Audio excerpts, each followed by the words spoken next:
ओम शांति। आज 17 तारीख की मुरली है प्रातः मुरली। ओम शांति। बाप दादा मधुबन से मीठे प्यारे प्राणेश्वर प्रिय पिता कहते हैं, मीठे बच्चे, सिर पर विकर्मों का बोझा बहुत है, इसलिए अब तक शारीरिक बीमारियां आदि आती हैं। जब कर्मातीत बनेंगे तो कर्म भोग चुक्त हो जाएंगे। प्रश्न है, सभी का अटेंशन खिंचवाने के लिए इस यूनिवर्सिटी का कौन सा नाम होना चाहिए? सभी का अटेंशन खिंचवाने के लिए इस यूनिवर्सिटी का कौन सा नाम होना चाहिए? उत्तर है, सच्चा सच्चा ज्ञान विज्ञान भवन पांडव भवन। ज्ञान अर्थात नॉलेज से वेल्थ, और विज्ञान अर्थात योग से हेल्थ मिलती है, सो भी 21 जन्मों के लिए। तो तुम बच्चों को, मनुष्य को मुक्ति, जीवन मुक्ति देने के लिए ज्ञान विज्ञान की प्रदर्शनी लगानी चाहिए। ज्ञान विज्ञान भवन नाम से सबका अटेंशन जाएगा। गीत है, हमारे तीर्थ न्यारे हैं। ओम शांति ओम शांति। इस गीत में एक लाइन आती है, चारों तरफ लगाए फेरे फिर भी हरदम दूर रहे। तो तीर्थों पर मनुष्य चारों धाम का फेरा लगाते हैं। अब उनका फेरा क्यों लगाते हैं? यह चक्र का फेरा है। सतयुग त्रेता आदि यह फेरा है। जितना बाप को याद करेंगे, चक्र को फिराएंगे, उतना ही विकर्म विनाश होंगे। तो बाबा को बहुत याद करना पड़े, क्योंकि विकर्मों का बोझा सिर पर बहुत है। शारीरिक बीमारियां तो अंत तक चलनी है, कर्म भोग तो अंत तक चलता रहता है। यह निशानी है। जब तक कर्मातीत अवस्था को नहीं पहुँचते तब तक कुछ न कुछ दुख लगता ही रहता है। पिछाड़ी में यह सब खत्म हो जाएंगे। अपना मुख्य है ज्ञान और योग। दिल्ली में ज्ञान विज्ञान भवन है। सच्चा सच्चा ज्ञान विज्ञान भवन तो यह है। ज्ञान माना नॉलेज, जीवन मुक्ति। विज्ञान माना मुक्ति। योग को विज्ञान कहा जाता है।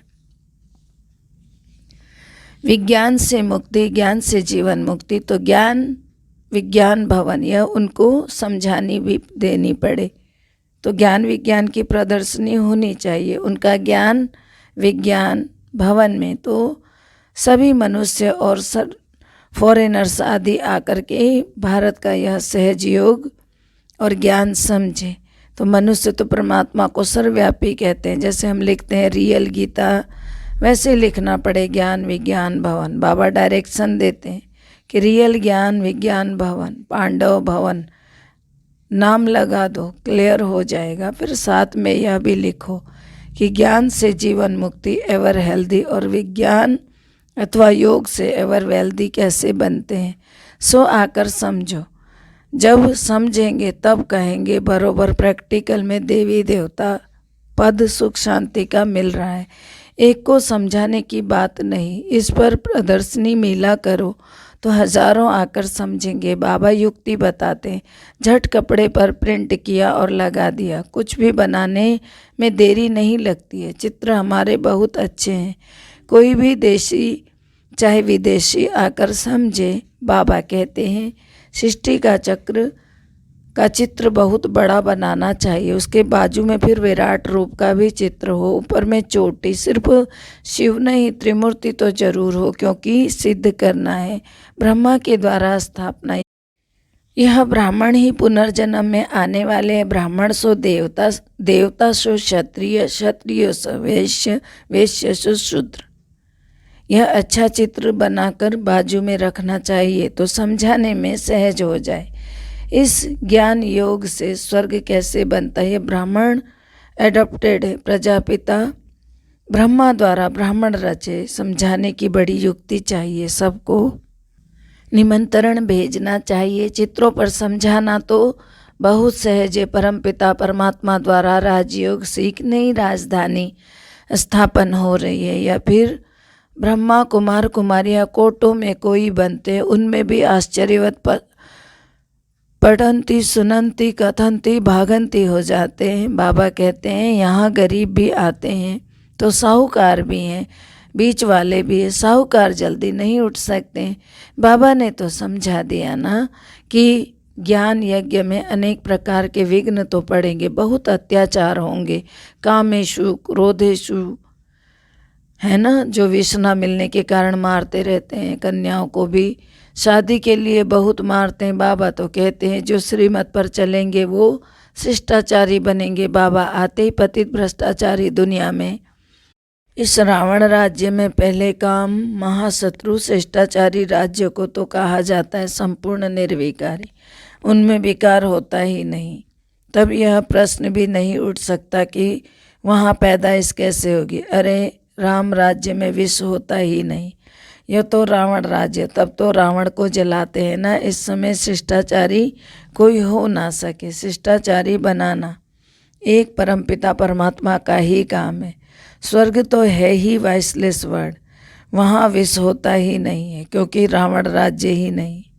अभी तुम राज्य लेते हो योग बल से, रावण का खात्मा अब होना ही है। अभी संगम है, अभी तुम संपूर्ण बन रहे हो। सतयुग की जब आदि होती है तब वहाँ एक भी विकारी ना हो सके।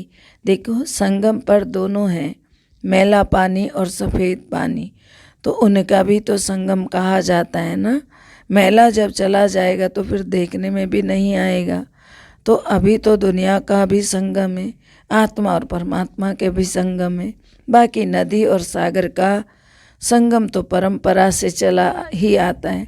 नदी तो सागर में ही पड़ेगी, बाकी पानी का फर्क तो होता ही है। बाप के सिवाय देखो कोई भी मनुष्य त्रिकालदर्शी त्रिलोकीनाथ बना नहीं सकता है। त्रिकालदर्शी और त्रिलोकीनाथ तुम ही बनते हो। कृष्ण को भी नहीं कह सकते त्रिलोकीनाथ, तीनों कालों को जानने वाला तो एक ही है जिसको त्रिलोकीनाथ कहते हैं, त्रिकालदर्शी। सिवाय परमपिता परमात्मा के दूसरा कोई हो ही नहीं सकता है। लक्ष्मी नारायण को तो तीनों लोकों अथवा तीनों कालों का ज्ञान ही नहीं है, आदि मध्य अंत का भी ज्ञान नहीं है। अभी तो हमारे पास सारा ज्ञान है, त्रिलोकी का भी ज्ञान है, जो कि बाबा का भी टाइटल है। तो ब्राह्मणों को भी मिल सकता है, देवताओं को भी यह ज्ञान नहीं है। बहुत ऊंच हो तो जो बच्चे अपने को त्रिलोकीनाथ त्रिकालदर्शी समझते हैं वह तो दूसरों को आप समान बनाने में बिजी होंगे। सबको निमंत्रण देना चाहिए, हर धर्म वालों को लिखना चाहिए कि ज्ञान विज्ञान से हेल्थ वेल्थ कैसे मिलती है, आकर समझो। दिल्ली में देखो ज्ञान विज्ञान भवन में भी यह चीज़ें हो तो कितने फॉरेनर्स आकर नॉलेज लेवें। आखिर अंत में तो सबको समझना है, विनाश भी अवश्य होना ही है। तो क्यों नहीं बाबा को याद करें, विकर्म भी विनाश हो, और फिर जितनी जितनी आत्मा शुद्ध होती जाएगी उतना पद भी ऊंच मिलेगा। सारा मदार ज्ञान और विज्ञान पर है। मुक्ति धाम में रहने वाले योग ही पसंद करेंगे, उन्हों की आत्मा में पाठ भी ऐसा है, और देवी देवता धर्म वाले मनुष्यों को ही पसंद करेंगे। तुम बच्चों की दिन प्रतिदिन उन्नति होती जाती है, तुम ऊपर जाते रहते हो, वह नीचे गिरते रहते। तुम्हारी है चढ़ती कला और सबकी है उतरती कला, सबको वापस जाना है, वह तो कॉमन बात है। बाकी वर्षा लेना यह भी समझते हैं कि कल्प पहले जो जिसने पद पाया, जिस प्रकार से पाया, वह सब साक्षी होकर देखते रहते हैं। आएंगे तो बहुत दिन प्रतिदिन युक्तियाँ भी अच्छी निकलती रहती हैं। ज्ञान विज्ञान भवन नाम हो और अच्छे अच्छे चित्र हों। दुनिया में तो बहुत फालतू चित्र हैं, कोई कृष्ण के टेढ़े बांके चित्र ऐसे आर्ट के बना देते हैं, तुम्हें उसकी दरकार नहीं है। वहाँ देवताएं डांस करते, वह तो खुशी में खेल-पाल करते, या आर्ट आदि तो यहाँ का रिवाज है। वहाँ तो प्रिंस प्रिंसेस बनते हैं, खेलते हैं, बाइस्कोप आदि वहाँ कुछ भी नहीं है। इन सब बातों को तुम यहाँ ही जानते हो, बाप को भी तुम ही पहचानते हैं। अब जैसे शास्त्रों में चित्र बना दिए हैं कृष्ण के, राधे के, ऐसे कोई चित्र थे नहीं। बाबा ने कहा वहाँ कोई बाइस्कोप वगैरह कुछ नहीं होता है। इन सब बातों को तुम ही यहाँ जानते हो, बाप को भी तुम ही पहचानते हो। मनुष्य की बुद्धि में थोड़ी बैठता है यह कौन है, क्योंकि नाम सुना है। श्री कृष्ण का चित्र भी फर्स्ट क्लास है, नाम ही है श्याम सुंदर। काम चिता पर बैठते हैं तो श्याम बन जाते हैं, ज्ञान चिता पर बैठने से फिर आधा कल्प गोरे सुंदर बन जाते हैं। बुद्धि में आना चाहिए। तो सतयुग में 21 जन्म सुंदर थे, फिर काम चिता पर बैठ भिन्न भिन्न नाम रूप में आकर श्याम बन गए। वो लोग समझ ही नहीं सकते तो काला क्यों बना दिया। तुम तो जानते हो, अब कैसे समझाएं, किसका चित्र दें, श्याम और सुंदर इनको ही कहें। ऐसे नहीं कि रामचंद्र भी श्याम सुंदर कहते, रामचंद्र को भी उनको काला क्यों दिख किया भाई, यह समझते ही नहीं। इस समय देखो सभी सब काले दिखा देते हैं, काले ही काले हैं, जितने भी देवी देवता हैं सब काले बनाते रहते हैं। ये समझने की बातें हैं, क्योंकि अंदरूनी कालापन आ गया। 5 विकारों का कालापन है, चमड़ी का कालापन नहीं था, अंदरूनी कालापन आए, बुराइयां भरी। तो जिस तरह का मनुष्य चित्र भी वैसे ही बनाने लगा। परंतु जब अच्छी रीति कोई समझे, प्रदर्शनी में सीखने का चांस बहुत अच्छा है। हो सकता है अच्छी अच्छी बच्चियां मैदान में आ जाएं, बाकी दूसरे सीखते रहे। निमंत्रण तो सबको देना होता है, भले कोई गाली भी दे, गालियां तो संगम पर खानी ही पड़ती हैं। अब जब भगवान को नहीं छोड़ा तो मनुष्य को क्या छोड़ेंगे गालियां देना है। अच्छा, मीठे मीठे सिकिलदे बच्चों प्रति माता पिता बाप दादा का याद प्यार और गुड मॉर्निंग। रूहानी बाप की रूहानी बच्चों को नमस्ते। हम रूहानी बच्चों की रूहानी बाप दादा को दिल व जान से, सिख व प्रेम से याद प्यार नमस्कार, good morning, diamond morning, Om Shanti. शुक्रिया प्यारे मीठे मेरे प्राणेश्वर प्रिय पिता, शुक्रिया शुक्रिया बाबा, शुक्रिया। धारणा है, पहला है श्रीमत पर चलकर शिष्टाचारी बनना है, काम महाशत्रु पर विजयी बन संपूर्ण निर्विकारी बनना है, अत्याचारों से डरना नहीं है। दूसरा है योग बल से आत्मा को शुद्ध बनाना है, त्रिकालदर्शी त्रिलोकीनाथ बन दूसरों को आप समान बनाने की सेवा में बिजी रहना है, सब धर्म वालों को संदेश जरूर देना है। मीठे प्यारे बाबा का वरदान है, स्नेह के रिटर्न में स्वयं को टर्न करने वाले सच्चे स्नेही सो समान भव। स्नेह के रिटर्न में स्वयं को टर्न करने वाले सच्चे स्नेही सो समान भव। अर्थ है, बाप का बच्चों से अति स्नेह है, इसीलिए स्नेही की कमी देखी नहीं जा सकती। अगर किसी से प्यार है तो उसकी कोई कमी कमजोरी नहीं देखी जाती। प्यार का मतलब प्यार ही होता है बस। तो बाप बच्चों को अपने समान संपन्न और संपूर्ण देखना चाहते हैं।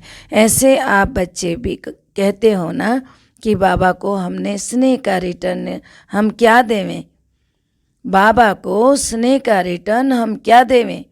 तो बाबा कहते हैं बच्चों से यही रिटर्न चाहते हैं, बाबा स्वयं को टर्न कर लो, स्नेह में कमजोरियों को त्याग कर दो। अगर किसी से प्रेम होता है तो उससे कमजोरी नहीं देखी जाती। उसी प्रकार आप भी अपनी सारी कमजोरी देखने की आदत ही ख़त्म कर दो, अच्छाइयाँ देखना शुरू कर दो।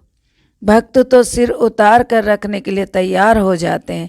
आप शरीर का सिर नहीं उतारो, लेकिन रावण अर्थात 5 विकारों का सिर उतार दो। थोड़ा भी कमजोरी का सिर नहीं रखो।